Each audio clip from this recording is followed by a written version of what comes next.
Hi, hi, hello. All right. Happy belated Thanksgiving, but happy Thanksgiving week. How was everybody's Thanksgiving yesterday?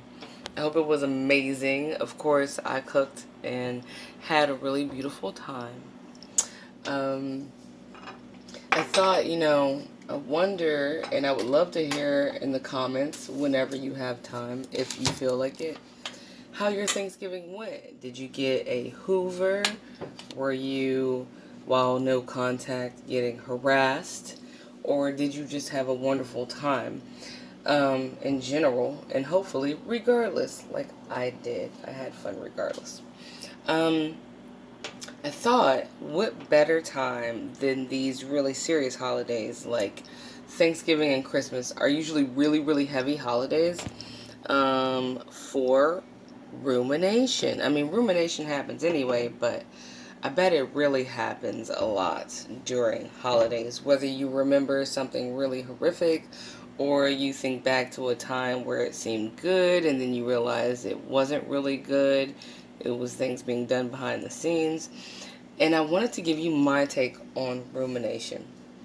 First of all, I don't want you to feel bad about rumination. I've gone through that. I felt very bad about rumination before I even knew what rumination was.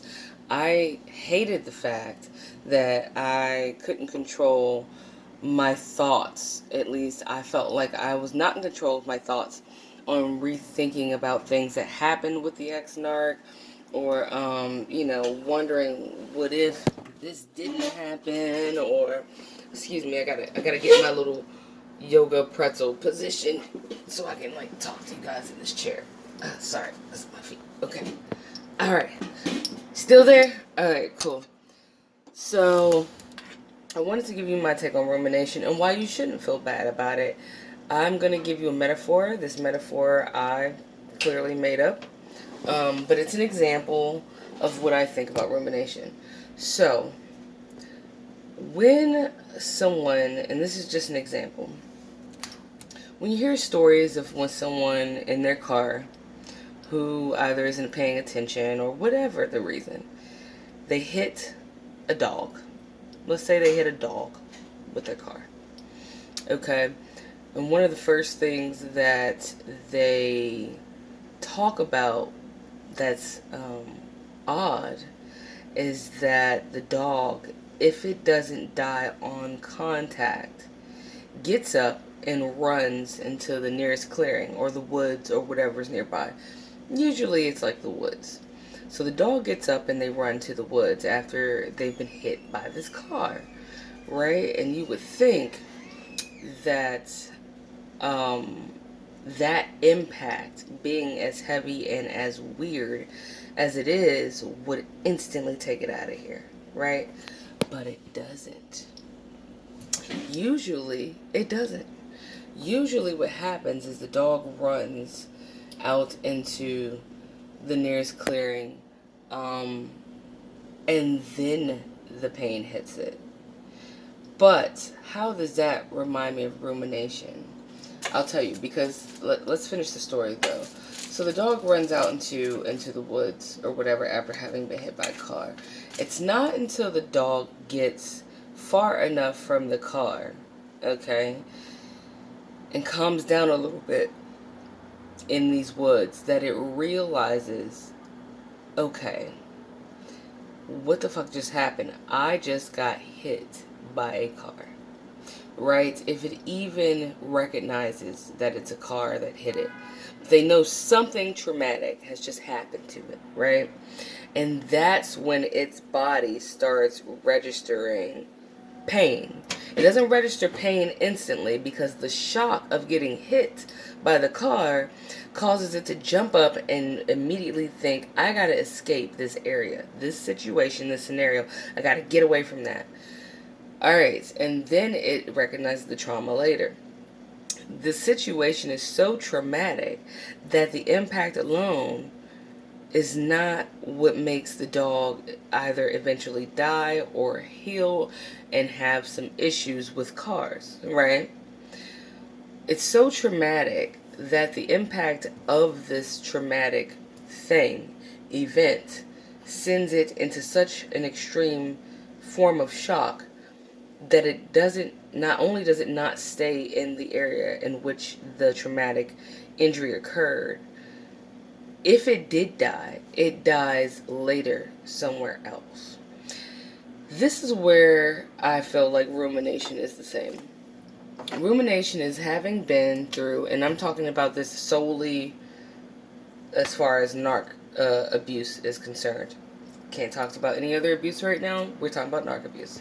So as far as rumination, to me, it's like being that hit dog, right? It's such a traumatic and extremely painful event that caught you off guard, right? That it takes you separating yourself from that traumatic experience. And not only do you not immediately break down, sometimes you'll break down once you separate yourself and you go off to the side somewhere else later. Kind of like that dog in the woods, right? You don't just instantly fall apart, because at that point, just like that dog in the woods, you don't even know what just happened to you. Really. You know it hurt. You know it's extreme. You know it's ridiculously painful. But at the same time, you weren't expecting it. You didn't even really see what hit you. And you just know you got to get out of there, right? And by the time you start to figure it out, you're far away from that incident, just like the dog is far away from the car. But that's when you start to break down, when you start to slowly realize piece by piece exactly what happened to you. Right? That's when, like, that dog, I'm sure then his arm or his leg or whatever is broken or twisted up starts to actually hurt. Not right there at the scene, because he ran on that broken leg, right, to get to the woods, just like you did, right? You ran on those broken emotions to get out of the woods, so to speak, really, with that narc. But then once you get by yourself, where there's actually space and time and room to heal or to just assess the damage, that's when your body starts to hurt. That's when your spirit starts to hurt. That's when your mind starts to mess with you. That's when all of your emotions start to go up in flames or down in flames or whatever you want to call it, right? That's when you finally start to feel the actual pain of what actually happened. Okay? That will be rumination. And because it was so surprising, shocking, and confusing, you don't stop thinking about it. Your mind, like it's supposed to do, instantly goes into let's try to make sense of what this just was mode, right? As your body parts are starting to respond to what happened. Meaning now you feel maybe sick or uncomfortable or regretful or sad or lonely or scared or paranoid or, you know what I mean, disappointed. I mean, there's so many feelings that come with that. And rumination is just repetitive thought of those things because you can't make sense of why, like that car hit the dog, why that narc came out of the blue and just poof, poof. You know what I mean? Why? What happened? What happened? I thought I was crossing the street. Next thing you know, I'm on my ass with broken arms, right? So rumination reminds me of how you feel like that dog, where you don't register the intensity of the blow until later, right? Isn't that fucked up? It is, right?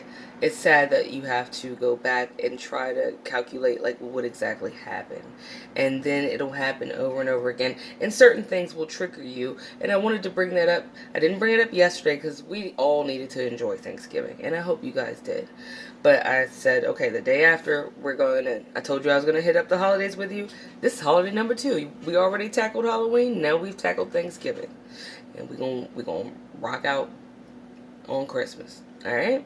So anyway, I just wanted to touch base. If you have been ruminating, especially during the holidays, where you're starting to kind of have little flashbacks or think about things, or something triggered you, you know, your mom passed you the stuffing across the table, and she kind of maybe passed it sideways the way the narc did last time before he threw it on the wall, or whatever the fuck, right? That made you go into rumination. Remember that healing is it's very possible. It takes work. And just as that dog would have to go through rehabilitation, I'm sure if a dog got hit by, let's say, a red SUV, just to give like a visual to the kind of car, right? Say he got hit by a red SUV, he might recover, right, and get adopted by a really nice family or something. But suppose a friend pulled into the family driveway with a red SUV, and the dog just goes nuts. Because all that dog knows is, I don't give a shit who's driving it. It's a red SUV. Much like how we end up feeling about new relationships. You don't give a shit who it is. It's a new relationship. And that's some scary shit. Especially when you got hit by a narc truck. Anyway, so don't feel bad about ruminating. If you did it, let your thoughts go in and let them pass through. And you give that on up. And acknowledge that it happened, and you move on and continue to heal. I love you guys, and I hope your Thanksgiving was amazing. I hope this take on rumination helps somebody out there, and I just hope you enjoy the rest of your week. All right, bye.